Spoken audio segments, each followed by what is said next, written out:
हम अंग्रेजों के जमाने के जेलर हैं। ये डायलॉग तो आपने हजारों बार सुना होगा, लेकिन क्या आपने कभी उस इंसान की आंखों में झांका है जिसने आधी सदी तक पूरे हिंदुस्तान को हंसाया? क्या आप जानते हैं कि जिस शख्स की आवाज सुनकर आज भी चेहरे पर मुस्कान आ जाती है, उसका अपना सफर कितना दर्दनाक और संघर्षों से भरा था? आज कहानी उस महान कलाकार की जिसे दुनिया असरानी के नाम से जानती है। बॉलीवुड में हीरो बनना आसान है, विलन बनना भी मुमकिन है, लेकिन एक कॉमेडियन बनकर दशकों तक लोगों के दिलों पर राज करना सबसे मुश्किल काम है। असरानी सिर्फ एक नाम नहीं, बल्कि एक्टिंग की एक संस्था, इंस्टीट्यूशन है। उन्होंने कॉमेडी को सिर्फ विदूषक, बफूनरी के दायरे से निकालकर उसे एक कला का दर्जा दिया। आज के इस दौर में जहां कॉमेडी फूहड़ता की ओर बढ़ रही है, वहां असरानी का अनुशासन और उनकी टाइमिंग हमें याद दिलाती है कि हंसी असल में कितनी संजीदा चीज है। 1 जनवरी 1941, जयपुर का एक साधारण परिवार। गोवर्धन असरानी के घर जब एक बेटे का जन्म हुआ तो किसी ने नहीं सोचा था कि यह बच्चा एक दिन मायानगरी मुंबई की तकदीर लिखेगा। पिता की कालीन की दुकान थी और वो चाहते थे कि बेटा भी व्यापार संभाले, लेकिन गोवर्धन के दिल में कुछ और ही पल रहा था। उन्हें रेडियो पर फिल्में सुनने और थिएटर देखने का जुनून था। वह जुनून इतना गहरा था कि उन्होंने घर छोड़ दिया और पहुंच गए film and television institute of India, FTII, Pune. वहां उनके बैचमेट थे सुभाष घई और शत्रुघ्न सिन्हा। 1960 का दशक। पुणे से एक्टिंग का कोर्स पूरा कर मुंबई आए। शुरुआत छोटी भूमिकाओं से हुई। 1967 फिल्म हरे कांच की चूड़ियां से डेब्यू, लेकिन पहचान अभी बाकी थी। 1971 आशिकेश मुखर्जी की फिल्म गुड्डी ने उन्हें एक नई पहचान दी।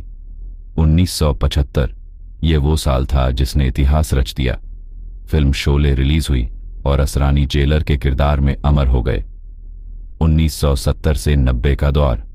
असरानी हर दूसरी बड़ी फिल्म का हिस्सा थे। राजेश खन्ना से लेकर अमिताभ बच्चन तक हर सुपरस्टार के साथ उनकी जोड़ी हिट थी। असरानी के करियर को गढ़ने में 2 लोगों का हाथ सबसे अहम रहा। पहले थे आशिकेश मुखर्जी, जिन्होंने उनकी अभिनय क्षमता को पहचाना और अभिमान, नमक हराम और चुपके चुपके जैसी कालजयी फिल्में दी।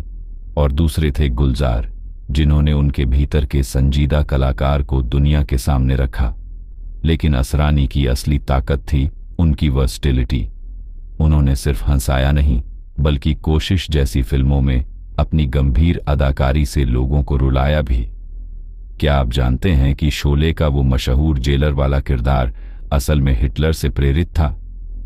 असरानी ने उस किरदार के लिए खुद अपनी मूंछें और चाल ढाल डिजाइन की थी। एक और सच ये है कि असरानी सिर्फ एक एक्टर नहीं, बल्कि एक शानदार डायरेक्टर भी रहे हैं। उन्होंने चला मुरारी हीरो बनने जैसी फिल्में निर्देशित की, जो उस समय के स्ट्रगलर्स की सच्ची कहानी बयां करती थीं। उन्हें अक्सर किंग ऑफ कॉमेडी कहा गया, लेकिन बहुत कम लोग जानते हैं कि वो शास्त्रीय संगीत के भी गहरे जानकार हैं। पर्दे पर खिलखिलाने वाले असरानी असल जिंदगी में बहुत अनुशासित और शांत इंसान हैं। एक समय ऐसा भी आया जब टाइपकास्ट होने के डर से वो परेशान थे। लोग उन्हें सिर्फ विदूषक समझने लगे थे, लेकिन असरानी ने कभी हार नहीं मानी। उन्होंने साबित किया कि किरदार छोटा हो या बड़ा, अगर आपकी मेहनत सच्ची है तो आप फ्रेम के केंद्र में ही रहेंगे।